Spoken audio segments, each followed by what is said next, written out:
Karthik sir, ಈಗ ನೋಡಿ sir, ನಿಮ್ಗೆ ಕಳಿಸ್ತೇನೆ, ಪ್ರೆಸೆಂಟ್ ಕೊಡ್ತೀನಿ.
Yeah.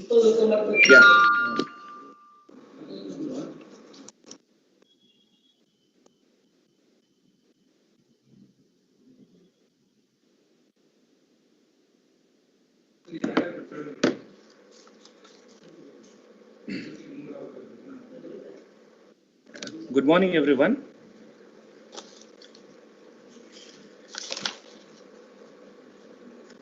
I welcome you all for today's webinar. Am I audible, sir? Yes, yes, sir, you are audible. Okay. So very good morning, one and all. So today we are conducting a webinar on IPR and its role in research and innovation for research scholars and faculty members of various engineering colleges. In this regard, we had invited Dr. Prachi Chopra as our resource person for today's webinar. Dr. Prachi Chopra was kind enough to accept our invitation for this webinar as a speaker. On behalf of ATME College of Engineering and Management, I would like to give a warm welcome to today's speaker, Dr. Prachi Chopra. And she's here with us. I welcome you on this occasion, ma'am. I extend my warm welcome to Dr. Baswarajal, Principal ATMEC for this webinar. My hearty welcome to all the participants of the institution and participants from various colleges. I also extend my warm welcome to the conveners of today's program, Dr. Bhagyashri SR, Dean Research, and Dr. Parthasarthi L, HOD, Department of EEE. I also welcome HODs of various departments, deans, and my dear faculty members. Now I request Professor Nasrin Fatima, Department of Computer Science, to introduce our today's resource person, Dr. Prachi Chopra. Thank you. Thank you, sir. Good morning, everyone. Today I am here to introduce our resource person of today's talk, Dr. Prachi Chopra. So, Dr. Prachi Chopra is the President of Delhi Innovation Council for Women's Indian Chamber of Commerce and Industry, where this is a premier national business chamber for women in India, envisioning global impact for women entrepreneurs, businesswomen, and professionals from all walks of life. She is also the founder and director of Intellectuations, which is an intellectual property service and solution providing firm which assists inventors, startups, and law firms in their IPR needs at each and every stage of their innovation and business cycle. Dr. Prachi is also working as a professor with Bada Business Private Limited, which is an online e-learning platform. She is currently also working as an advisor to Vidyasangha Technologies Private Limited, Bangalore. Dr. Prachi has also worked as an assistant professor in Dr. Akhilesh Das Gupta Institute of Technology and Management for 5 years. She has obtained her PhD degree in Digital Signal and Image Processing from Indira Gandhi Technological University for Women, Kashmiri Gate, Delhi. She did her MTech in Signal Processing from Ambedkar Institute of Advanced Communication Technologies and Research. We are happy to have you as today's resource person, ma'am. And now I request you to take over and address our gathering. Hello, am I audible? Yes, ma'am, you are audible. Okay, thank you so much, all of you, for such a warm welcome, and thank you for inviting me for today's discussion on IPR. I'm really glad to be a part of this discussion and to be with all the participants to discuss all their queries related to IPR and discuss this very, very important topic in the field of research and innovation.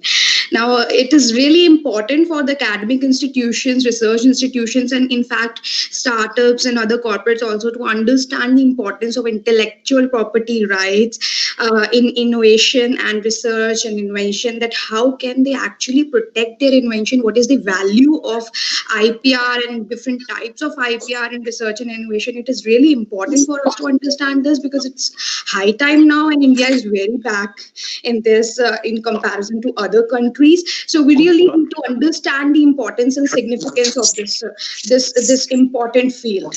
So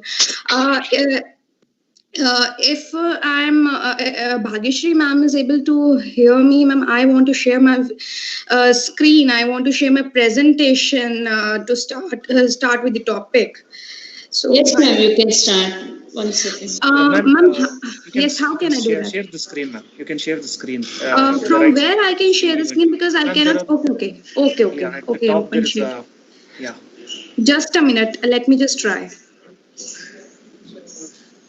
Sure.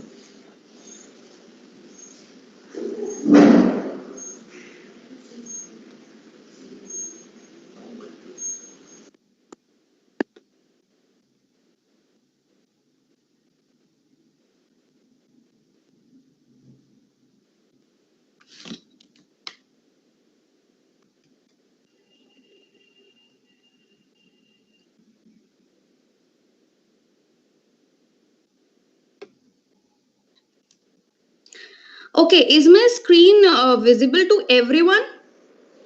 Yes, ma'am. It's visible, ma'am. Okay. Okay, fine. So let's just start with the topic for the day, that is IPR, intellectual property rights, and its role in research and innovation. Okay, so let's start with this.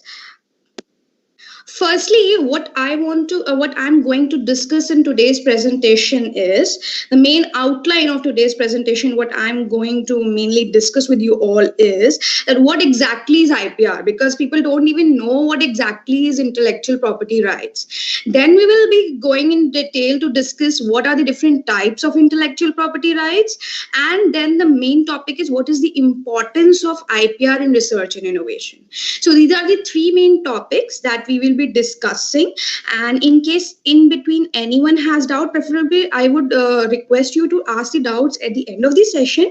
But then still, in case you have any doubt, you can just raise hand in the conversation between, and or someone can let me know in between, because I'll be continuing with the presentation.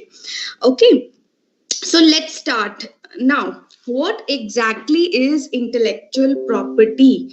Intellectual property actually refers to the creation of mind. Okay, creation of mind can be anything. Okay, if you are into research or innovation, the creation of your mind is the invention which you have made. Anything which you have made out of your intellectual powers, you have so much knowledge in technology and you make something out of your creativity, that is actually an intellectual property. Your intellectual property, it's a kind of a property like any which can give you commercial benefits. So your technology, you don't have to waste it. It's really important for you, and it is considered as an intellectual property, like various inventions. And if I talk in some other terms, some artistic works, like someone has created a painting maybe, or some literary works, right, like someone has written a novel or a book. These kinds of things are also done out of some creativity through your own mind, through your own concepts, and that is why these are also termed as intellectual property. Now, what exactly are intellectual property rights? Now, rights given to these intellectual property, like any other property rights, these are the rights that allow the creators or the owners of those intellectual property, which are actually your inventions, your artistic works, your literary works, and to benefit from their own work or investment in a creation. Means you have put in so much effort, not only from your mental and physical powers, but also in terms of investments. You must have invested so much to develop the technology. So much R&D investments must be involved. So many years of your efforts are involved into this. So you need to protect them so that you can create a business or commercial benefits out of it, at least, because you have put so much effort into that invention or research and technology. So intellectual property rights provide you an exclusive right. Exclusive, by exclusive I mean that the right is only with you. You know, it's an exclusive right that you hold. So it provides you an exclusive right to the owner to exclude others from making, using, selling, or distributing his or her invention. Okay, so I think you are able to understand that intellectual property is your invention, your research, R&D work, something which you have created out of your own mind. Or if I talk in other terms, these are some of the artistic and literary works like books, novels, or paintings, or some technology related works. And to protect those rights, to get commercial benefits out of it and exclude others from, making, using, selling, and distributing it and getting benefits for your invention without putting in any effort, that is what we call intellectual property rights. Okay, now why we need to promote and protect intellectual property rights? There are a few why we actually need to understand the value of this. The progress and well-being of humanity rest on its capacity to create and invent new works in the area of technology and culture.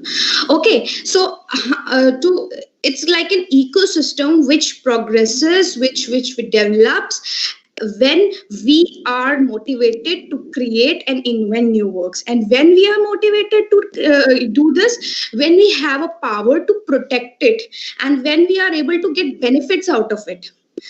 When you do some research work, unless and until you are able to gain benefits out of it, you are able to create business out of it, you are able to create this, commercialize it in the market, then you are not motivated to do this. So government has done this to motivate people to, go in depth into the technology, and then just for this sake, they are giving them powers also that this invention is yours and you can create a business out of it. Secondly, the legal protection of new creations encourages the commitment of additional resources for further innovation. Okay, what happens is when we have some intellectual property and we protect it through intellectual property rights, we patent it. What government says is, the government says you provide us the full knowledge of how you have invented this thing, how you have gone into the deeper into the technology, and in turn we will give you the rights that no one will, take your technology and earn commercial benefits using it. So what happens is you provide additional resources to the government, which will be used by others because they know up to this that work has been done. Now they have to do the work up after this. This is the threshold up to which the work has been done. Now they have to do some improvements over this stage of the research work. So this helps in advancements of technology in the community as well, in the research and development participants community as well. Okay, so it helps. Thirdly, it helps in the promotion and protection of intellectual property, spurs economic growth, creates new jobs and industries, and enhances the quality of enjoyment of life. Okay, so what happens is this also creates new jobs for people. Means if you have a new technology, you create a business out of it. Now this helps in employment. This helps people to grow, have new job, new opportunities to work, and enhance the quality and enjoyment of life. So that is why we need to promote the technology, and to promote the technology we need to promote intellectual property rights. Then only people are motivated to work in research and development. Next, what are the types of intellectual property? Now we have understood what exactly is intellectual property rights and all this. What are the different types? So there are actually 6 main different types of intellectual property rights. Number 1, patents. Number 2, industrial designs. 3, trademarks, copyrights. 5th, geographical indications, and trade secrets. 6. So these are different types of intellectual property rights which are used for different aspects and perspectives. In terms of different perspectives it is used. So which kind of intellectual properties right is applicable, that we actually need to understand, to analyze under which category we exactly fall. So the main and very important type of intellectual property right, which is important for academic research institutions and different innovative startups actually, is patents. So let's get deep some more details related to patents. Now, you must have heard, yeah, we need to file patents, we need to protect our technology using patents. So what exactly are patents? Patents is an exclusive right that is granted for an invention. So you are, maybe you people are some research scholars, academicians and professors and, reputed professors and dignitaries of different institutions. And you are into research and development on the daily basis. You are into different kinds of research and innovations. You create different kinds of things and inventions on daily basis. You have different kinds of ideas that come into your mind. Now, when dig deeper into those ideas, try to invent it, almost, it takes almost 2 to 3 years to invent something, to create an invention. So much efforts are put in and a teamwork that is involved. Now, patents gives you an exclusive right for protection of that invention, that it is your invention and it cannot be taken away by anyone without any effort, because you have put in so much effort in that. So a product or a process that provides a new way of doing something, or that offers a new technology solution to a problem. So any, you can say a product or a process or a method, an apparatus or anything, a system, different kinds of, or an improvement over something which has already been done. If you improve that over to some level, that is an invention. An invention is something which is done above what has already been done in the market. So any kind of invention needs to be protected. Then it is protected using patents. Patents provides an exclusive monopoly. It gives you a monopoly to the owner. Monopoly means it's like yours only over that invention, such that invention cannot be made, used, distributed and sold without your own consent. The other person has to take your consent, and you can earn royalties out of it. Maybe you can create different kinds of licensing options out of it. So it's your property as such, and to provide it to others, it's your will how you do it. Okay, so because it's your invention, so protection is granted for a limited period of, I must say, 20 years. It's like invention protection is provided to the government by the government for a tenure of 20 years as per the government rules, generally for 20 years. So I think in most of the jurisdictions, and it actually, these are the laws which depend on jurisdiction to jurisdiction, and I'm talking about Indian jurisdiction. So it is limited for a period of 20 years. Let us, okay, what kind of inventions can be protected? Okay, we know inventions can be protected using patents, but then what kind of inventions can be protected? There is a criteria on which government relies for the protection of inventions. Means there is a criteria which is followed, which is called qualifications criteria for patentability, and that is number 1, novelty, and number 2, non-obviousness, number 3, industrial applicability, and I will talk about one more that is in legal terms, which is under section 3 and 4. Let me just first discuss various basic qualification criteria of patentability. That is number 1, novelty. That means whatever you have invented, if you want to get it patented, firstly, it should be novel. It should be novel in the sense, if you go to various professionals who actually do patent searching, or you can do it on your own as well on a very basic platform. There are very freely available platforms like Google Patents and various other platforms like Patent Scope and eSpaceNet, from where you can freely search that the work you have done, it is already available in the market. Someone has got patent over it or not, to search if it is novel or not. Novel means it should be original one, which the work which has not been done yet so far. So it should be very novel work, not done in the market till now. Maybe some part of the work has been done in the market, but then the improvement which you have made over that work, the improvement which you have done over something, that should be novel in the sense it should not be in the market till now. So This is very important criteria which is done by the government before granting patent to anyone, and even the professionals. When you reach them with your invention after signing proper NDAs, they thoroughly check that if the invention is novel, because there are lots and lots of inventions. You may think it is novel, but sometimes it appears to you it is novel. But when we search into the database, we find there are so many inventions which are similar to those inventions. So what you think may not be same as what is actually in the market. World is so big, and anyone around the globe must have done that kind of work. So it should be very novel, and that requires very in-depth search, patent search. And we need to analyze that the invention which you have done is novel or not, because it is searched globally, not in India. Not in India only, it is searched globally. Secondly, the invention should be not obvious one. Not obvious one means, okay, you have something which is novel in your hand, but then if someone has done number one work, someone has done number two work, now if you combine them and say it is one new work, that is not obvious. No, that is kind of obvious.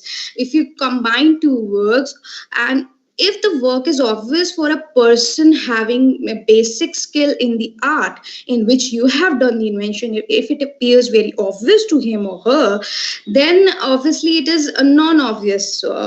It should be non-obvious. It is obvious one. So what government says is that the work should be non-obvious. It should not be very obvious that someone has done this work and someone has done this work, and we combine them and say we have done one new work, because already done. And obviously when you combine two different kinds of works, or two or three different kinds of works, or you can say we can do this work on a different kind of an application, maybe that is also not possible in India. So it should be non-obvious in that sense for a person who is having general skill in the art. Now the third category, it is industrial applicability. Now obviously when the invention is in your hand, it should be having some kind of utility in the industry. If your invention is not having any kind of utility in the industry, it is not patentable, because it is of no use for the general society, for the people around there. So when it is having no use for the people, then it is not useful to come into the market or commercialize. There is no value of commercializing it, and so hence we don't get patents for the inventions which are not having industrial applicability. So this is also which is required to be checked. So next is one more thing I would like to add over here is there are two sections, section 3 and 4 in Indian Patent Act, which also provides some kind of point-wise considerations that these are the different kinds of inventions which cannot be protected, which cannot be patented. And if your invention falls into those categories also, like patents related to atomic energy, and if it is harmful for the society, some inventions which may be harmful for the society, some plant related inventions, and different kinds of inventions are there, which are some software related inventions in India which are not patentable. So some of the inventions which fall under section 3 and 4 of Indian Patent Act, these are also not patentable. So we need to analyze all these things. Professionals always try to analyze all these things, and this is very important matter which is to be done before starting the drafting process and filing process of any kind of invention which is patent searching, because we have to follow the various criterias which actually decide that the invention will be patented or not. Let us discuss some of the patents which we can see in everyday life. You must have seen the patents, very famous patents by Edison and Swan Electric Lightning. Very well known patents. Patents mean inventions actually which are still alive, and people know these things. Sewing machine, which was patented by Howe and Singer, and iPhone. Most of us have iPhone with us, so a patent held by Apple. very well-known patent held by Apple. Why cannot everyone develop a phone like iPhone when we know it is so much in demand and the status symbols? And why don't every kind of mobile technology-based company develops this? Because the Apple is having patent over it, and everyone cannot do this. If someone tries to even infringe or try to takes his rights, and he's having the rights to sue that person and get commercial benefits out of it for taking over, developing, harming his business. So, and magnetic resonance imaging, a concept, very well-known concept, which is held by Damadian, a patent held by Damadian. So these kinds of various patents and inventions which you use, which you can see in your everyday life, any kind of technology related work, I must say. The kind of technology related works you do, kind of technology related works which have been in society so far, all these are protected to create a business using patents. So that is the only way to monopolize it, to have rights over it. So I think I have made the term patents very clear. Now let us discuss different other types of intellectual property rights which are there to protect other things. Is like, second number is industrial designs. Now let's come to designs. We have discussed technology. Now product designing, it's a very important topic. Aesthetic look of some product defines its market value. Sometimes aesthetic look, iPhone has a look which is in demand, not any other phone. It's a look, it's it's a fantastic look which is very fascinating. So appearance of an article sometimes creates its brand value, its commercial value. So those are also needed to be protected, because this is your product's design. So someone cannot use the same design. And industrial design actually refers to ornamental and aesthetic aspect of an article. Okay, a design may consist of three-dimensional features such as shape and surface of an article, or it may consist of some kind of two-dimensional features such as patterns, lines, or colors. So design can be made up of any shape or surface of an article, or patterns or lines or colors. Any kind of design can be there. So designs sometimes create a very important value for the businesses, and they need to be protected. A design should be very new. These are the considerations which should be kept in mind to a patent, which are considered by the government to be patentable. That design should, what kind of criteria should be followed by design, that it can be protected under the laws. And I'll be discussing some of the examples of the design also. So design should be firstly novel, new, and non-functional. I must add the word here, non-functional. Non-functional means the value of only aesthetic value of the design for eyes only. Eyes, that how it looks, that is protected under industrial designs. Industrial designs cannot protect the technique, functionality part of that invention. Okay, if you have Apple iPhone, when Apple decided to protect its product iPhone, they tried to protect it using two kinds of intellectual property rights. Number one, patents, to protect the technology. Whatever is the technology used in iPhone, that was protected using patents. Then the appearance of that phone, or maybe the laptops that they have developed, the appearance of that product, that is protected under industrial designs. So these are two different kinds of protections which cannot be considered as one. So any technical feature of an article to which it is applied can be protected using patents, and non-functional appearance of that article for the eyes, the aesthetic appearance of that article, that can be a product or invention that can be protected as industrial design. So these are two different intellectual property rights which cannot be, some people get confused in this, but this cannot be confused as one intellectual property right. Now, depending on the particular national law and the kind of design, an industrial design may also be protected as a work of applied art under copyright law, which with a much longer term of protection than the standard 10 to 15 years. Now, what I want to discuss over here is that firstly, the designs are protected for a period of 10 years, extendable up to 15 years. Patents can be protected for 20 years. Designs can be protected for 10 to 15 years. Okay, industrial designs. Now, there is one more intellectual property rights called copyright. I will be discussing afterwards, and we will try to understand what exactly is the difference between designs and copyrights. Some people try to protect their designs as copyrights as well. So we will consider this. Firstly, we will discuss what exactly are copyrights.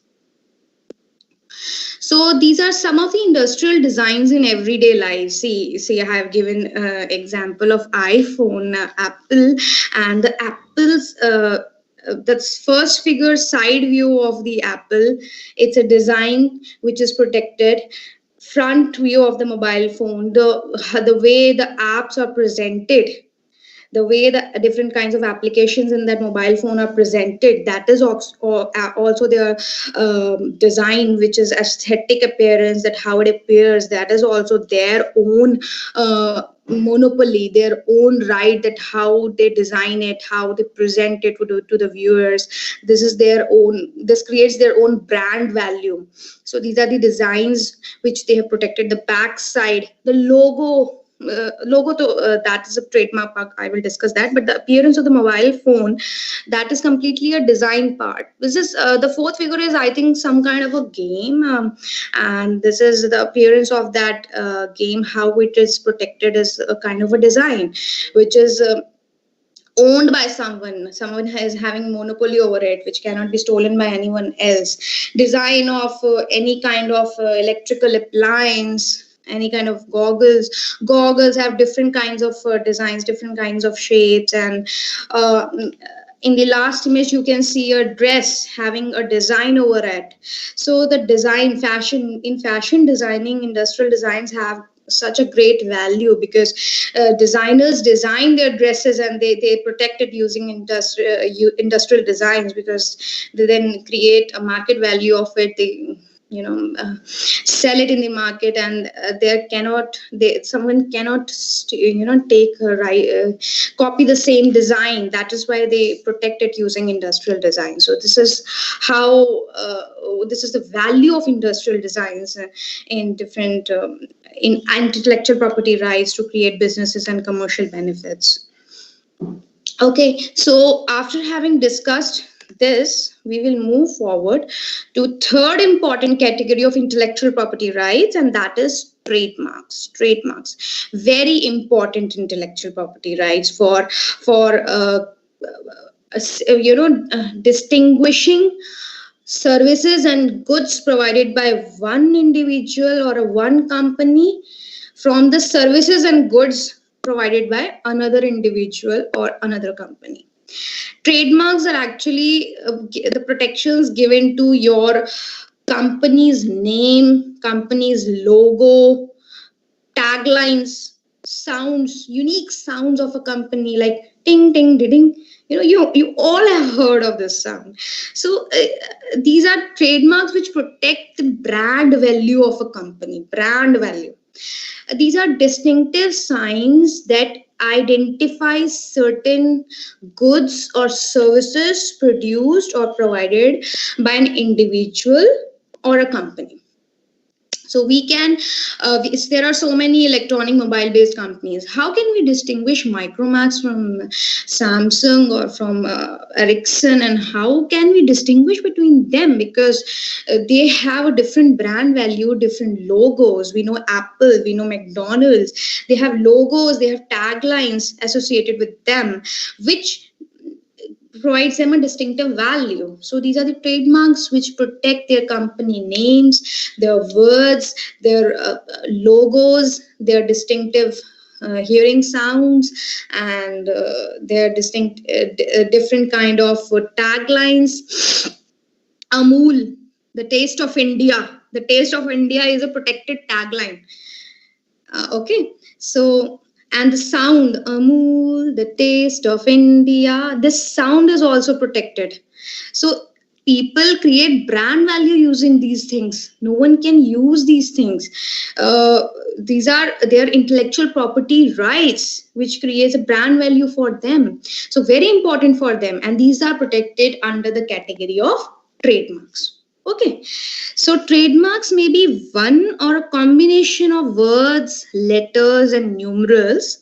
Words, letters, and numerals in a company name, you can say, or a brand name through which they do promotions in the marketing. They do marketing and also those words, and they may consist of drawings, symbols, three-dimensional signs such as shapes and packaging of goods. I must say the shapes and packaging of goods, a few people know this, but these are also protected under trademarks, like design of different chocolates. And I must say about one chocolate, I'm not able to recall the name. There are different kinds of chocolates and they have different shapes. All those shapes are protected under trademarks. There is, I'm not able to recall, I'm sorry, but so many chocolates are there in the market that shapes even are protected. In some countries, the distinguishing features such as holograms, a mobile motion, color, and non-visible signs such as sound, smell, and taste may be registered. So this all depends on jurisdiction to jurisdiction. So these are the various things which actually signify the brand value of an organization. The only thing, how can we differentiate the brand value? All those things, all those categories, all those ways of distinguishing different companies, their services and products and brand value, all those are protected under trademarks, and the protection is granted for a limited period of 10 years and renewable also. So this is what we called as trademark. And if I generalize some of the trademarks in everyday life, if I talk about them, then Apple, Google, Microsoft, Infosys, Tata, the names only, the names, these are word marks which are trademarks actually, which are protected, that no one can use the word Apple in the same kind of class, same kind of means service in which they are using their products. Electronics may and Google, Microsoft, Infosys, Tata. The logo you can see of the Apple, this is also protected under trademarks, that this is the logo especially for Apple. People know that this is Apple's logo. People are able to distinguish Apple using this logo. Nike, you can see. And now here you can see Nike word along with the logo, along with the drawing. Both are protected. People some kind of try to protect it individually to get a complete protection, thorough protection, like Nike protected individually and the stick sign protected individually, and then a combination protected individually. So people try to protect it as much as possible. Some people collectively protected, like Microsoft along with a symbol, as you can see in the next row, second row, first image. This can be, some people try to protect it along with the logo, the word and the logo, and some people try to protect it, the logo as a different trademark and the word as a different trademark to give it an overall protection. Then Infosys, navigate your next. Now, navigate your next is another kind of trademark because which taglines and sounds. So these are some of the trademarks. Coca-Cola shape, Coca-Cola name. Okay, one of the chocolates over here, last image, Toblerone. The shape of this chocolate, this is a trademark. So this is one different, very rare kind of trademark which people don't even know, that three-dimensional images and shapes can be protected using this. Okay, so this is what we call as trademarks. Next, we will try to understand what are copyrights. So we have understood patents, industrial designs, and trademarks. The next category of intellectual property rights, which is important for authors and artists, people who have done some kind of artistic and literary works, and authors and painters, you can say creators, is copyrights. Copyright laws grant authors, artists, and other creators protection for their literary and artistic creations, generally referred to as works. Copyrights protect the underlying expression of ideas. Acha, one more thing I would like to say: the research papers the people in academic society ecosystem kind of publish research papers. You always provide them some copyright forms. They ask journals mostly ask for some copyright forms while you try to publish the research papers with their journal publications. So they ask for copyright forms because this is a kind of literary work which you have done, written work. If I say novel, then research papers are also a collection of a few sheets of your ideas, expression of your ideas, protected as copyrights. Now that is why I want to focus over here. Why not to patent it, then just publishing a research paper? See, try to understand. Indian academic institutions and research institutions need to understand that they are copywriting their work as research papers rather than patenting it to get commercial benefits out of it if it actually has some commercial value. Unless and until your research paper, research work is just a survey or is just an analysis of all the prior arts, review paper, that can be copyrighted in different kind of journal papers. But then if it is actually some inventive hardware work or some kind of an invention which is useful and commercially viable, you can get commercial benefits because you have put in so much effort of 2 to 3 years. If you feel that this can create a market value, you can earn out of it, you can create a business or maybe some part-time licensing opportunities can be created out of it, then why don't you try to patent it rather than publishing it in a research paper? We need to understand the difference between these two things, that where your work should be published in a research paper and when it should be patented. We need to understand this because research papers provide you copyright based law protection, and patents provide protection to your invention in the broadest possible way. So we need to understand this, and I would really like you people to ask any questions you have in this aspect at the end of the session. That what exactly, how can we differentiate between this? How can we consider that our work is patentable, or we should just rather just publish research paper out of it? So works covered by copyrights include, but not limited to, novels, poems, plays and a reference work, newspapers, advertisements, computer programs. So databases, different kinds of databases of different related to different fields, and films, musical works, and choreography, compositions, musical compositions, paintings, drawings, photographs, sculptures, architectures, maps, and technical drawings. All these works are copyrighted. Anything which is written on a paper, which is drawn on a paper, which is related to music compositions, lyrics, all that is copyrighted. Copyrightable and protected under copyrights. Okay, protection is generally granted for a period of 50 to 60 years from the death of the owner. So it's a long term for novels and artistic works, I must say. But then if it is related to some kind of a video, some kind of film, some kind of a musical composition which is created, that is protected for a period of 50 to 60 years from its creation. Like any movie which is created, like any kind of song or video, short clip, these kinds of things are protected for 50 to 60 years from the creation. And books and novels and literary artistic works and paintings, these are protected generally for 50 to 60 years from the death of the owner. So it depends on the type of the work which you are trying to copyright it.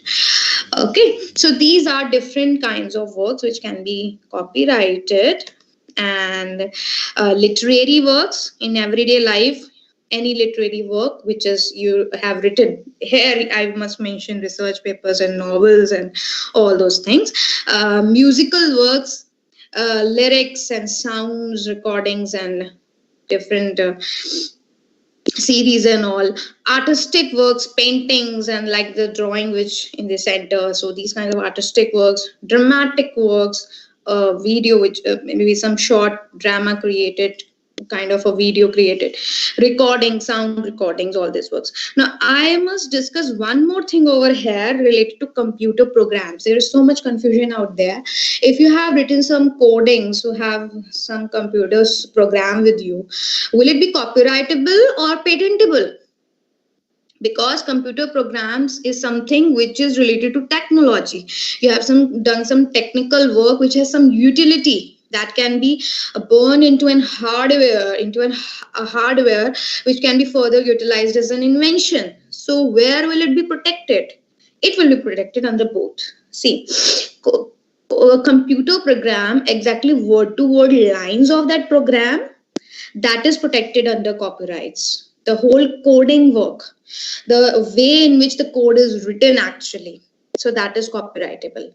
But then the computer program must be utilized in some kind of hardware to make it in the form of an invention, to create an invention out of it. So that invention, that concept of the invention, the main functionality, the main concept behind the invention, how overall that invention is protected in terms of hardware, in terms of system, apparatus, product, process, anything using that computer program maybe or may not be, that is protected under patents. So utility, whenever we come to technical concept, that is protected under patents, and the whole written part, the way expression of ideas, how you express it, that is protected under copyright. So this is one thing I was trying to make it clear related to computer programs. Then we come to another type of intellectual property rights, that is geographical indications. Very, very, very important intellectual property rights. It is a sign used on goods that have a specific geographical origin, and India is the heart of geographical indications actually. And it poses qualities, or if some good or service poses qualities or reputation due to the place of origin, jahan se we have got that product, the place of origin of that product, if it signifies the value of that product, then it is related to the geography of that product and geographical indications. Most commonly, a geographical indication consists of the name of the place of the origin of the goods. When I will explain you some of the examples, it will be very easy for you to understand what exactly are geographical indications.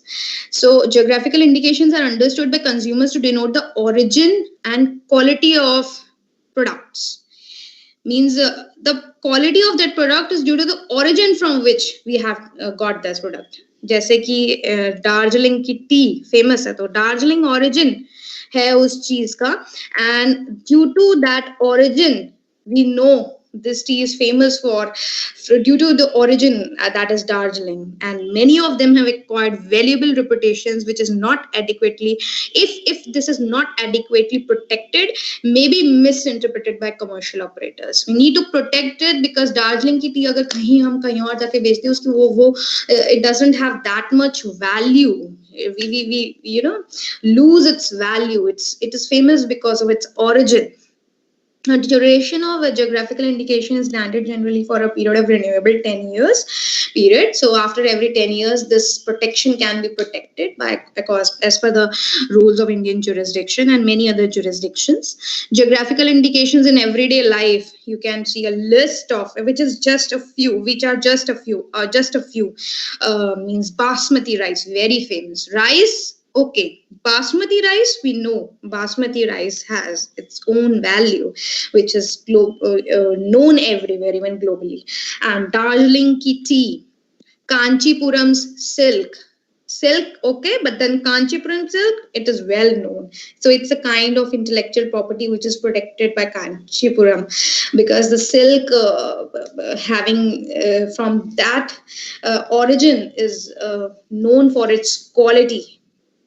Okay, and Alpanso mango, Nagpur orange, Kolhapuri chappal, Bikaneri bhujia, Agra ka petha, Goa feni, Palakadan matta, and Navara rice. So these are the various kinds of geographical indications which are well known because of their. So they have become a tourist spot because of this, and people whenever go to these places for for tourism purpose also, they don't forget to bring all these things home to because they are of really different quality, different because of their origin. If I talk about Swiss watches, in global terms, Swiss watches, known for from Switzerland, so watches of that origin, Swiss.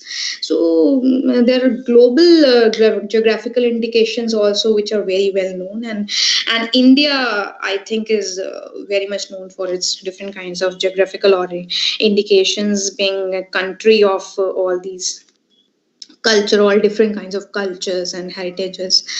Okay, so this is one other type of intellectual property. Then we come to the last one, that is trade secrets. Trade secrets, which are not given that much value as intellectual property rights, but very important one. These are intellectual property rights on confidential information which may be sold or licensed. So it includes technical information, such as information concerning manufacturing processes, pharmaceutical test data, design and drawings of computer programs, and commercial information such as distribution methods, list of suppliers and clients, and advertising such strategies. Okay, I know you people are not able to understand. Let me just make it very clear. See, if a company has some kind of marketing strategies, which are its own strategies, obviously when you are into a business, you will discuss it with your partners. We will discuss with the third parties to get knowledge over different kinds of things. So you need to provide them your own ideas. You need to discuss with them your ideas. Maybe if you have some invention, you may require to discuss it with the professionals to patent it likewise. So your invention is being discussed with the professional and it is not yet patented. You must be having some kind of a feeling in your heart that maybe this person can take your invention for his or personal business related benefits. And how can you protect your idea till the time it is patented? The way is to sign some confidentiality agreements, to sign NDA, non-disclosure agreements, before your work is patented by that professional company. So you sign some kind of agreements till the time it is protected. These are trade secrets. Trade secrets means you have to you can consider it as a trade secret. It's kind of a boyfriend girlfriend relationship, you can say, wherein till the time it comes into the market, it is exposed of by the other person, it is a secret. But then if it is used by anyone due to any to ethical or unethical ways, it is not a secret then. Okay, let me just explain you in terms of Coca-Cola. The formula used to make that Coca-Cola drink, that is a trade secret which is very well protected by that company. They sign various kinds of agreements even with the workers working there, that the formula is protected for so many years. The Coca-Cola formula, Google search engine, how the search engine of Google works, this is again one of the very famous trade secrets. These are not protected by patents. People don't know how they have done that Google search formula. What is the formula of Coca-Cola? No one knows. If in fact they were protected by any of the other intellectual property rights like patents, trademarks, copyrights, any of the other intellectual property rights, they would have been published in the on the online platforms, and because the government provides them monopoly for those kinds of works, they will publish it for the general society also, so that they can use those works for their own technology, own research works. But then people don't know how they have done this. This is a very big secret. So these are protected as trade secrets when the society doesn't have any information on how the work has been done. So these are marketing strategies of a company, distribution methods, how we will do this, how will we do that, which are very secret. So these are trade secrets protected using some confidentiality agreements maybe by the company. A trade secret owner, however, cannot stop others from using the same technical or commercial information if they acquired or developed such information independently by themselves through their own R&D. Okay, you have protected it, but then if someone invents it by his own knowledge, or maybe by reverse engineering, or maybe some design around technology, or some kind of marketing analysis and own R&D, say he has developed the same thing, then that is, you cannot sue that person because he was not aware about your technology and he has invented the same thing on his own. So it is not a secret then. Okay, till the time it is not invented by someone else by his own intelligence. So someone else can obtain a patent or a utility model on the same invention by inventing it on his own intelligence, through his own intelligence. And if the inventor arrived at the invention independently without getting the knowledge of that secret through illegal or legal, maybe some kind of ways. Okay, so these are trade secrets. Last but not the least, intellectual property right. These are the 6 intellectual property rights. Now, trade secrets, very famous examples: Coca-Cola, Kentucky Fried Chicken ka kya recipe kya hai? What is the recipe of that chicken? We people don't know. Listerine WD-40 formula, these formulas and recipes. Krispy Kreme donuts ka what is the recipe? McDonald's Big Mac special sauce, usse sauce ki recipe. Google search algorithm. So these are various trade secrets in the everyday life you can see around you. Okay, now last but very important topic that I would like to discuss: importance of intellectual property right in research and innovation. Why we need to convert into intellectual property work. Intellectual property, we need to convert this due to very important reasons. One is protection. Number 1, protection. Commercial value of outputs of inventiveness and creativity is usually achieved by its orderly use, by exchanging or sharing it almost amongst various business partners.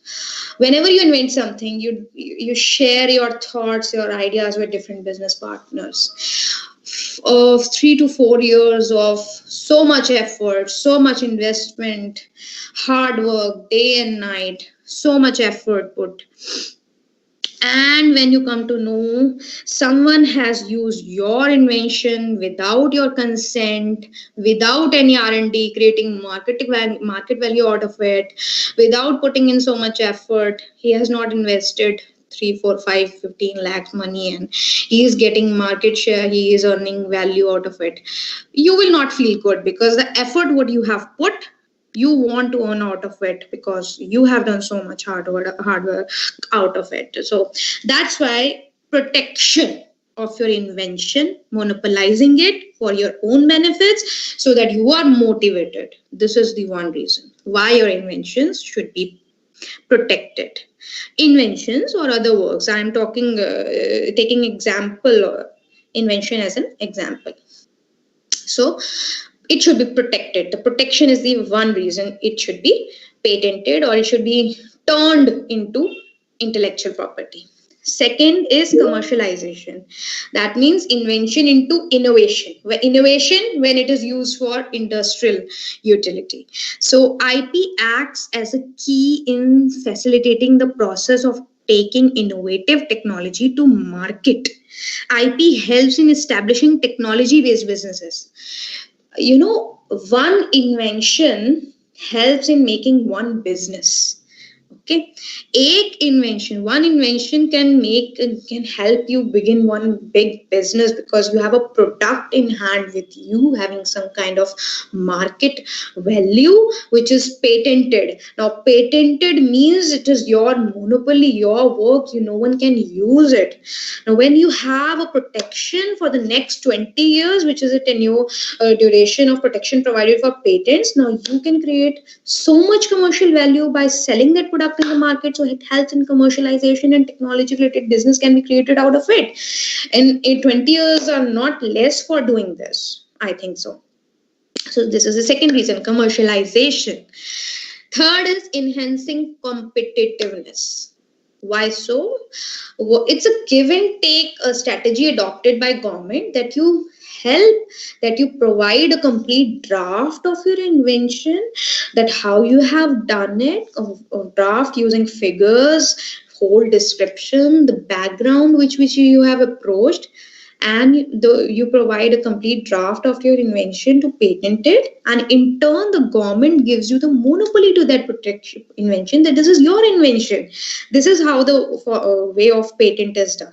You provide a complete disclosure, complete information about your information to the government, and government gives you the right that this is your invention. So what happens is, for whole public, online, your invention is published publicly for all the participants of research society. They get an idea that this inventor has done this work using this and that way, and this is the part of the work which is being done till now, and what we have to done is after this any improvement which can be done over his invention. So this creates competitiveness. Competitiveness means other research and development society participants are encouraged to do something better than this, an improvement over this, or maybe something a bit different from this, to have a new patent, to commercialize it, to get a different kind of marketing and branding, marketing value, to improve the technology. So it enhances competitiveness and motivates the research community, and people are able to have resources of knowledge of your invention. Okay, licensing is the one more important use of intellectual property rights. Means maybe you are into some kind of service, but then you have created some invention which you feel is having some kind of market value. You can earn royalties from your inventive work by selling it to people, other businesses, that you have done this work. You can license it, rent out that work to earn royalties out of it. For the part of work you have done, you can earn royalties, that this is my part of work and this is giving you some commercial benefits, so you have to give me some royalties out of it. So technology transfer, in the sense, technology, how can we business buying and licensing opportunities that can be created out of that intellectual property. So these are the various things. This is what I wanted to discuss about intellectual property rights. What are the different types of intellectual property rights, and why we should protect intellectual property rights, significance of intellectual property rights for academicians and research institutions and innovative businesses. So this is of really great importance, and we should be aware about this, and people from research institutions and academic institutions especially need to understand its value, because it's really important that we should be aware about all this. Okay, so I'm open to any kind of questions and answers that anyone may be having. Excuse me, ma'am. Ma'am, yes. There are questions in the chat box. There are 3 questions that has been asked. One is from Dr. Puttegowda sir, and another is from Bhagyashree ma'am. Just a minute. Yeah, it's in the chat box, ma'am, on the top. The one question is how US patent is different from Indian patent. Yeah, that is. Hello. Okay, am I audible now? Yes, ma'am. It's audible. I just request you to ask the questions and I will keep on answering them, because yes, I'm. One first question is how. Yeah. How US patent is different from Indian patent? This is the question that has been asked, first question. Okay. See, patents as a word, as a concept is similar in all the jurisdictions. But if we talk about different jurisdictions, that how US patent is different from Indian patent, every kind of patent protects the invention, but the format, the way of writing the patent draft, that is different in different jurisdictions. The US jurisdiction is very much advanced than Indian jurisdiction, I must say, because the level of technology, the level of research works done there is much higher than, and laws may be different. See, laws may be different, that what are the different technologies that can be patentable in that jurisdiction, in US jurisdiction, what are the different laws, patent laws of Indian jurisdictions, that may be different. Maybe Australia or Europe, they have different kind of laws for protecting different laws means what are the categories which are patentable, and as per their act, this may be different, but actually in turn every jurisdiction has patents for protection of the inventions of the inventor. The format of writing the patent draft and the act which defines that which inventions are patentable as per their jurisdiction, these are different in different jurisdictions. And I hope I have made this very clear. Ma'am, it's for the same question that has been asked from Dr. Puttegoda. Is there any validity period for a patent? After the validity period expires, is it there is need to reapply once again? See, patents are protected for a period of 20 years, and for that 20 years also you have to provide the prescribed fees to the government. Means from the second year, if I talk about Indian jurisdiction, there is a prescribed fees which is to be paid to the government every year. Third year, fourth year, fifth year, there is a prescribed fees which is to be paid to the government to so that it is not abundant, or means government every year asks for fees for even for the protection till 20 years, and it's not like you have patented and you have got the protection and now for 20 years it will continue to be protected. So you have to pay to the government for fees of each and every year for those 20 years as well. Okay, so but then to renew it means to continue the protection for those 20 years as well. There is a prescribed fees for each and every year. Yes, ma'am. Thank you, ma'am. There's one more question from Bhageshwari, ma'am. Can the published paper be applied for patenting? Published paper. See, the thing is, published paper, if it is, if you have published before even 1 year, means it's there are rules in the government, there are government Indian Patent Act rules that if you have done your work, and maybe I'm not talking about publication, if you have published it on some online platform, some social media platform also, or maybe some research journal platform, you have published your work, then if you want to patent it, then you have to apply for the patent within 1 year of that publication for your own work. Otherwise your own works becomes a prior art if that 1 year duration is completed. And that is also, there are some kind of limitations for that thing. Even there are some limitations. There are government has put some limitations on this as well. That is why we mostly say that never disclose your invention to anyone till the time it is patented. Sometimes your own work becomes a prior art for you. It creates an hindrance for you to get your work patented. So I would say preferably that never publish your work before you want to apply for a patent. Never ever. Not even disclose your work before signing any kind of confidentiality agreements with anyone. So never ever, because till the time it is filed as a patent, it is very vulnerable that anyone can use it.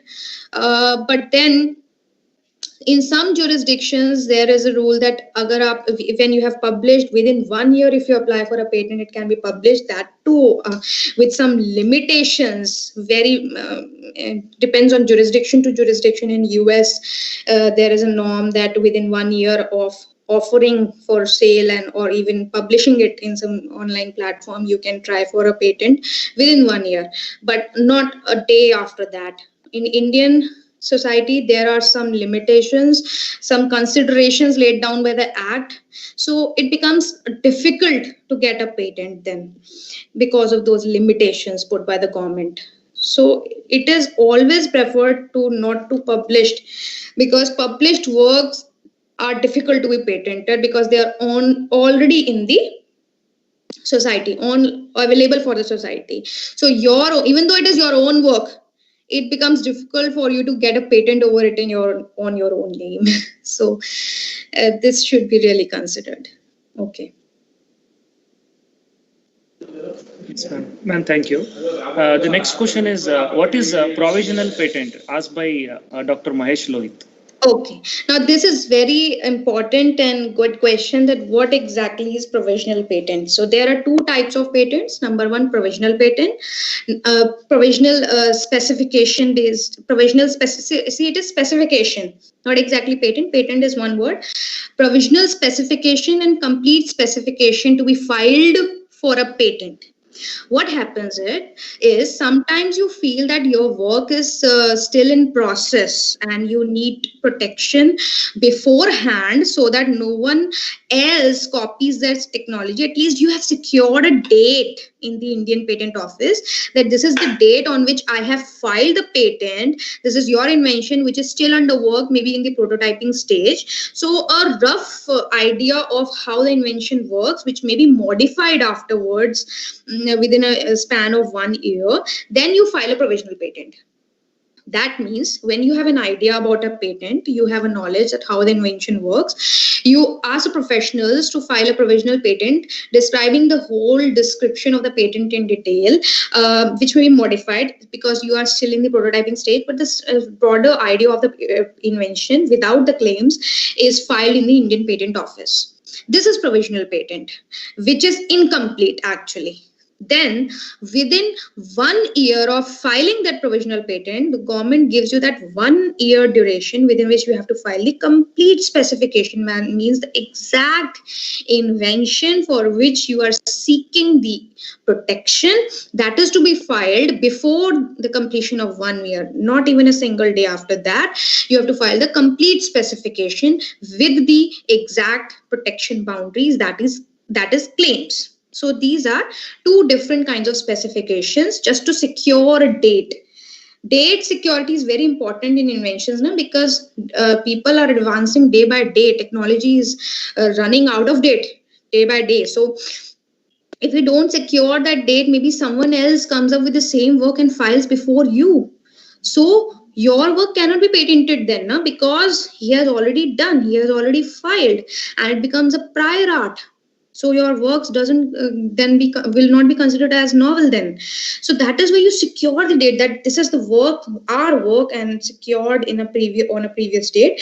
So that is why people prefer to file for their innovative works, to file a provisional patent firstly, and then do the research work, R&D left out work in that span of 1 year. Then before completion of 1 year, just go for filing the complete specification and get the patent filed on the date of the provisional patent date.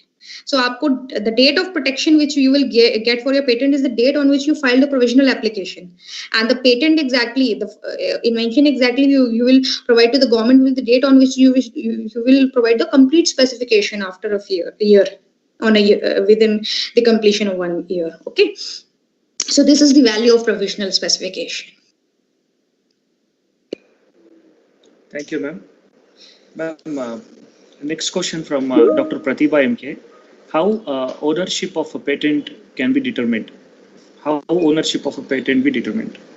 Ownership of a patent can be determined. Okay, as far as I'm able to understand the question, you want to understand who exactly is the owner of the patent. See, determination of the patent is actually the applicant of the patent is different from the inventors of the patent. Okay. So you need to understand this. The person who has invented an invention, who has done an invention, he may not be the owner of that invention. If a group of 4 people, maybe A, B, C, D, has done some invention, then if they want to file the invention on their name, they are considered as the applicants of the invention and inventors of the invention, both ways. But sometimes if you are working in some service or some organization or some job, or maybe usually they work for that organization, and the organization asks to sign some kind of agreements with them that the invention they have done, that is actually the invention of that organization, maybe Tech Mahindra or maybe some Ericsson. Inventors are different, but the invention is protected as a patent in the name of Tech Mahindra or maybe Ericsson, as an example I am saying. So those are actually applicants, which are the owners of that patent. So inventors assign their rights to that organization. So the owners, applicants maybe or may not be different from the inventors, depending on the rules and regulations of the organization, interests and choice of the inventors and applicants. So these are different. Owners may be different from the inventors, I must say. Yes, am I able to make my point clear? Yes, ma'am. Thank you, ma'am. Ma'am, there are a few more questions that has been asked by the participants. Will you answer those questions right now, or will you? As you feel like I'm here, I can answer the questions. Okay. Yes. Ma'am, there is one question, another question asked by Professor Sudhakarian. His question is, a paracetamol tablet is manufactured by different companies. How is it possible that they can do? So, a paracetamol tablet is? Paracetamol tablet is manufactured by different companies. How is it possible that they can do? His question is, paracetamol is a patent. Like how different companies can manufacture? Maybe that is his question. Sir, am I correct, sir? Sudhakar, sir?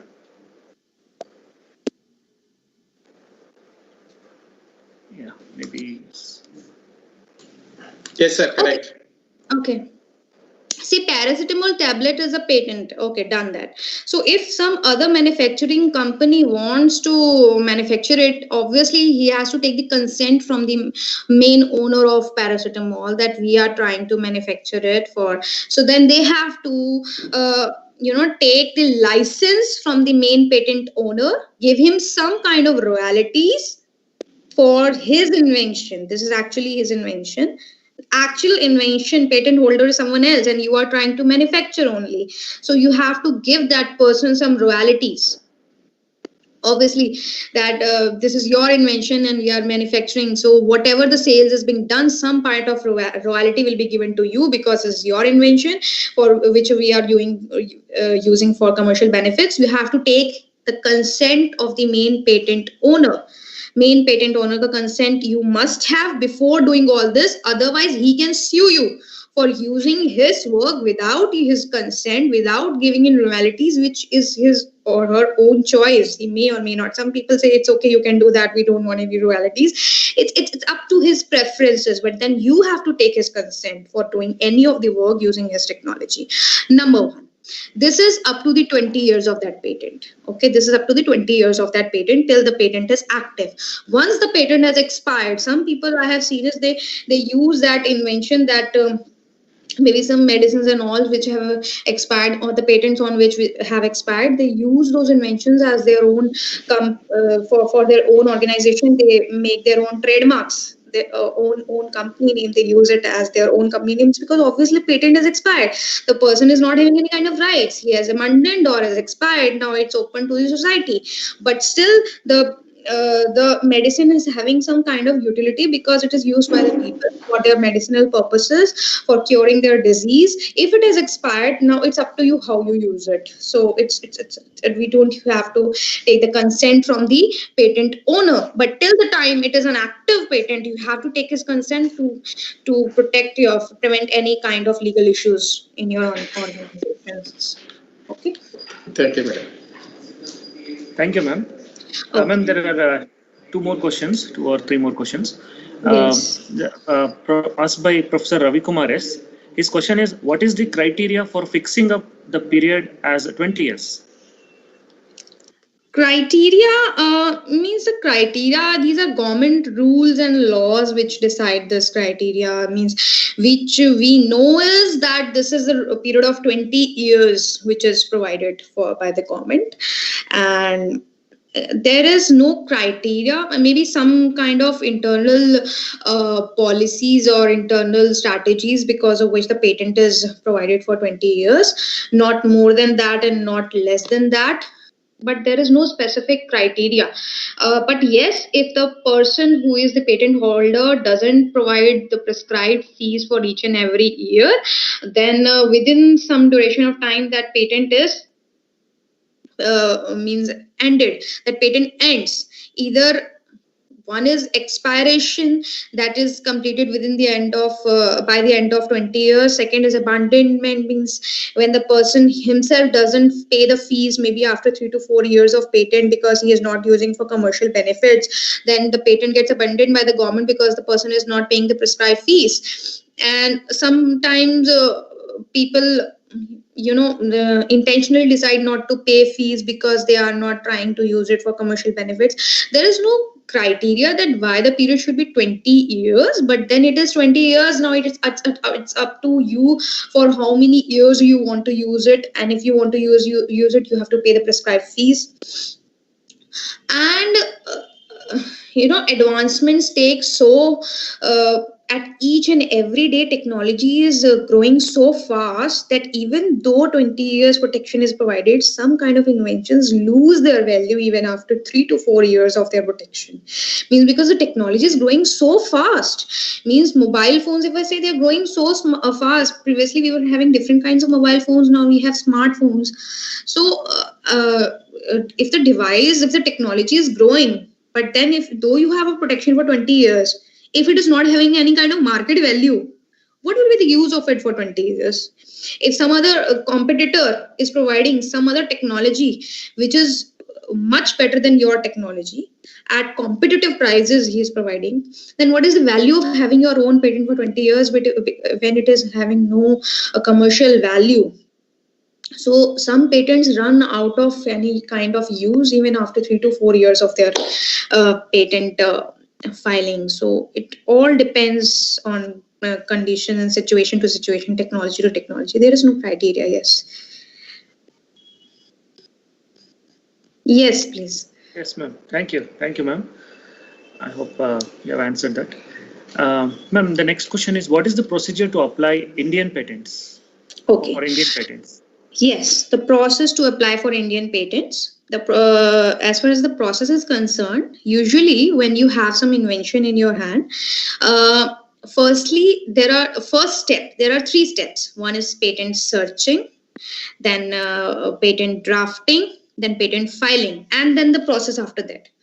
As far as the professionals are concerned, usually because this is a kind of a work which requires in-depth research and knowledge, usually people reach the professionals for doing this, and they do a global search of novelty, inventiveness, and non-obviousness and industrial applicability, the 3 standards which I have told as the criteria of utility, criteria of patentability, plus it doesn't fall under section 3 and 4. These are the 4 criteria for which the patent invention is checked for on a global database. If it passes that criteria, means patent searching, it is found to be novel, non-obvious, industrially applicable, then the patent is drafted, a whole draft of maybe n number of pages is drafted to describe your invention to any person having average skill, so that it is understandable to any person who tries to read your research work and create some more improvements over that. So whole draft of both figures and written description is created. Then some forms are created which are asked by the government, and then it is filed on the IP India portal. Once it is filed, once we file the patent, this next step is government, then we file again one form with prescribed fees for the examination of the patent. Firstly, when you file the patent is published within 18 months. 18 months means the patent invention which you have filed, it gets published. It gets published within 18 months. Now, some people may demand early publication. For that, they provide some prescribed fees to the government along with a form.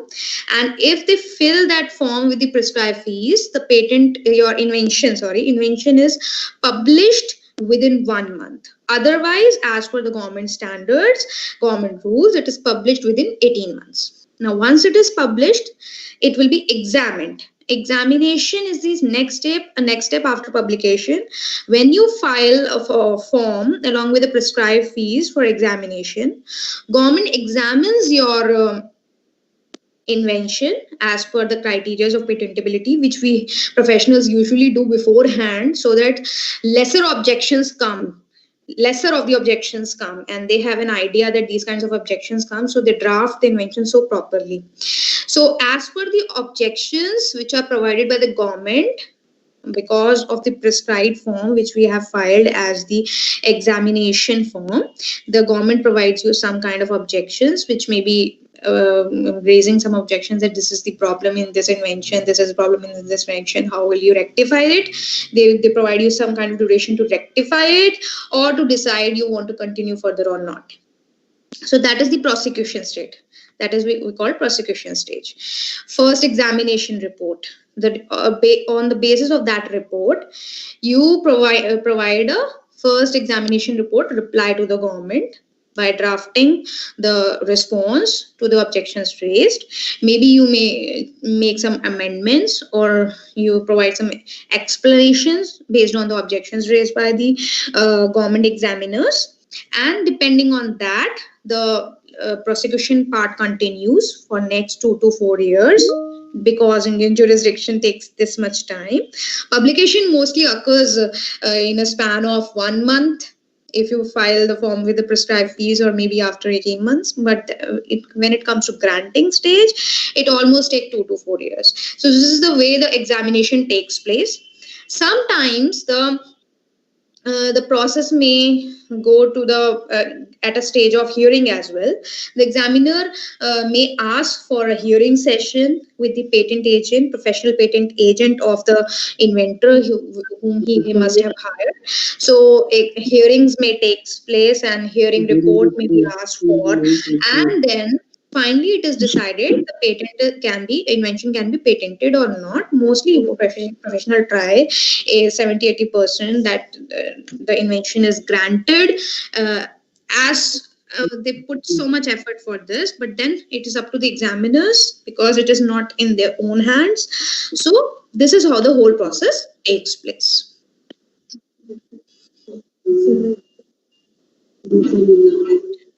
The process of publication, then examination, then hearing, then finally granting.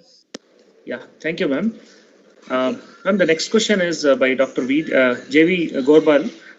Yes. Can computer programs or softwares be patented in India? This I think I have discussed in a little detail. As far as the government rules are concerned, computer programs as such cannot be patented. They are copyrightable. Software codes are copyrightable. They can be copyrighted. Intellectual property rights category copyright can protect the software codes.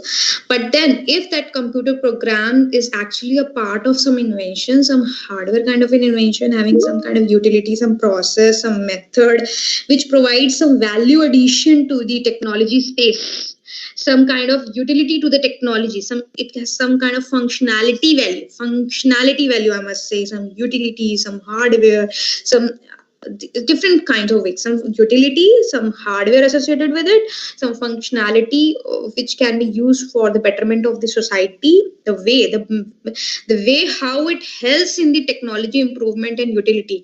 That way, that product maybe, that process maybe, the method maybe, or that thing, the system maybe, that can be patented. But the exact coding lines, those are actually copyrighted. So though both the protections can be used as per the invention which is done by the inventor, which can be discussed obviously with the professionals who can provide a better idea after having learned the invention, that how can it be protected in a better way. Yes. Thank you, ma'am. Thank you for clarifying it. Ma'am, the next question is from Chandrasekhar P. Professor. How is patent relevant to business, and what is the technology transfer of patent? Patent is really relevant for technology-based businesses, because if you want to create a technology-based enterprise, the first step is patenting your technology.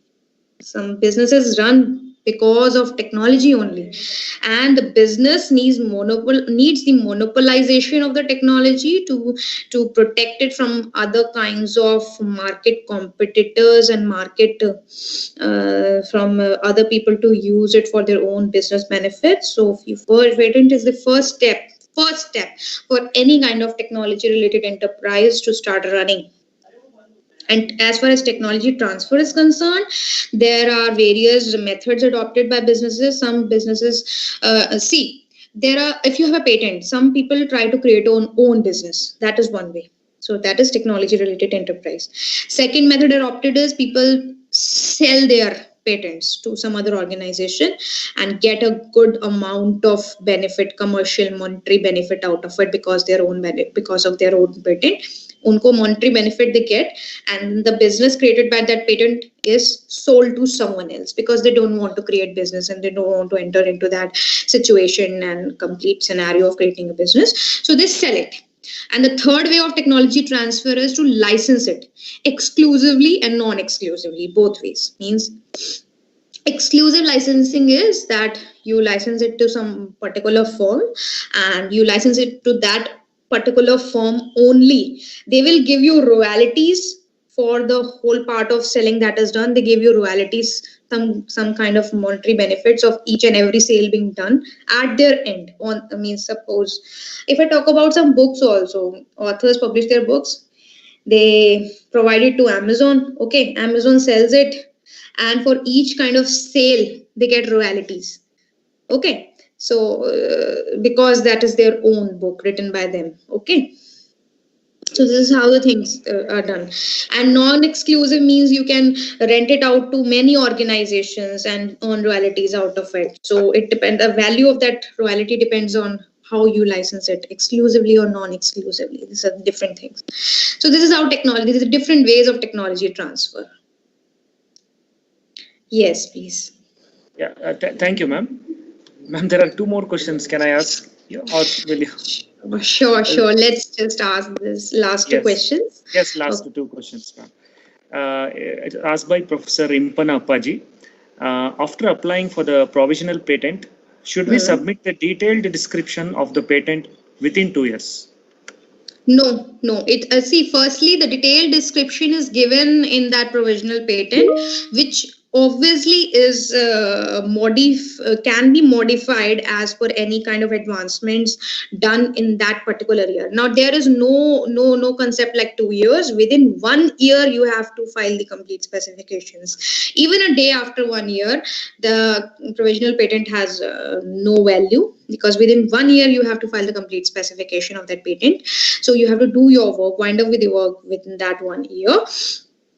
Plus, detailed description is provided in that complete provisional specification only, in a broadest possible way. Whatever you have in your mind, which you have to provide a detailed description, which can be modified, because obviously you are doing work. You may come up with some changes in your invention in that 1 year while being in prototyping stage, or some other R&D work is left out. So you may seek for some changes, but the whole broad inventive concept should remain the same. That should not be changed. So whole broad inventive concept of the invention should not change in that 1 year scenario. Some details may be changed, and that is why the claims are written in the complete specification, because the inventive protection part is done for the exact invention, which is then provided to the government within 1 year. There is no concept of 2 years.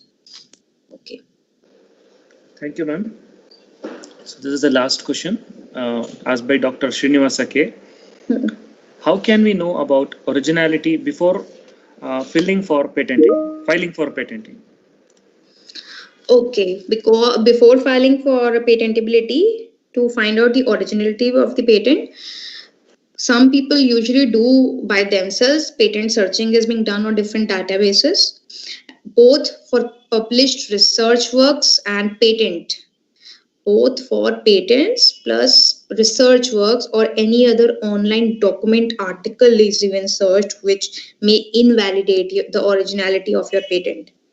Now, this can be done by you yourself, or maybe some by professionals. Usually people seek the professionals' help, because this is very done in depth, and it takes a lot of time, and you may skip out with some of the inventions, which may then be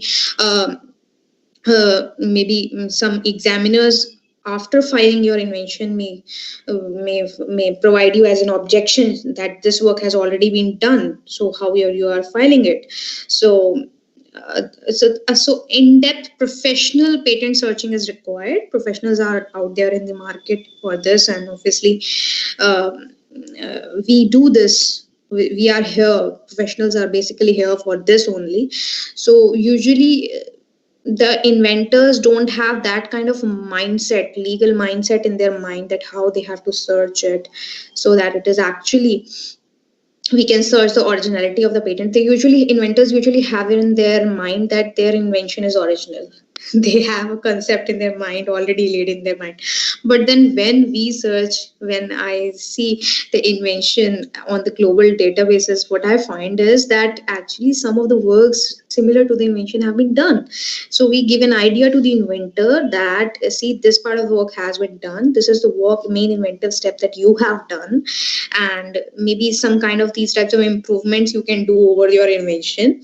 So these kinds of professional helps can be these are provided by the professionals actually. So that is why people generally say that very good in-depth patent searching is required before filing a patent to get a grant early and to not to spoil all your time in prosecution stages. Yes. Yeah, thank you so much, ma'am. Yeah, those are all the questions. Yeah, that's it, ma'am. Thank you so much, and thank you for inviting me. And it was a pleasure talking to all of you on this platform. ATME College is really a great college. Wish you all the best and wish you all the blessings. I hope you all had a really great festive season. And Bhagyashree ma'am, the person whom I'm connected with from last 2 to 3 months, maybe, ma'am. I'm really, she's such a nice and humble person, and we share a great, we have shared great talks with each other. And thank you for inviting me here, giving me stage to discuss such valuable and resourceful talks with all of you. Wish you all the best for all your future endeavors. Thank you so much. Thanks a lot, Dr. Prachi. Thank you for accepting our invitation and being the resource person for today. Thank you so much. Thank you. Okay, ma'am. So should I leave the session now? One second. We'll have formal vote of thanks. Soon after that, you can. Thanks for your valuable time. Yeah, thank you, ma'am. So As we have come to the last stage of webinar on IPR and its role in research and innovation, I, Dr. Mohammad Nadeem, deem it a great honor and privilege to propose the vote of thanks on this occasion to express the gratitude to all gathered here. First of all, first and foremost, I would like to express my sincere thanks to our speaker, today's speaker, Dr. Prachi Chopra, for enlightening us on significance and importance of intellectual properties, patents, copyrights, and trademarks, etc., which will definitely help our researchers to make use of technology and to protect their intellectual rights. On behalf of entire ATME family, I thank you for your kindness, interest, for sharing your knowledge and valuable time with us, ma'am. My heartfelt thanks to our entire management, our beloved Principal Dr. L. Baswaraj, who has advised and supported to conduct this program. I would like to express my sincere thanks to the conveners of this event, Dr. Bhagyashree SR, Dean Research, and Dr. Parthasarthi L, Head of the Department EEE, for the smooth conduction of this event, and the event coordinators who actively involved to execute this program. I would also like to thank our respected deans, Dr. M.S. Govindagowda, Dean Academics, and Dr. Ratnakar Ji, Dean Student Affairs, and all the HODs of various departments for their active support and participation. I would like to express my special thanks to all the distinguished invitees and participants from various institutions present here and supporting us to make this event successful and fruitful. Thank you one and all.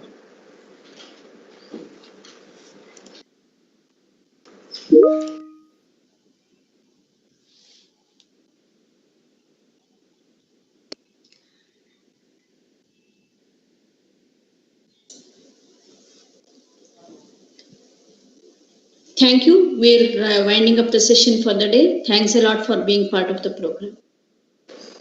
Thank you so much, all of you. Thank you to all the management people of ATME. Thank you so much, all the deans and HODs. Thank you so much. Okay.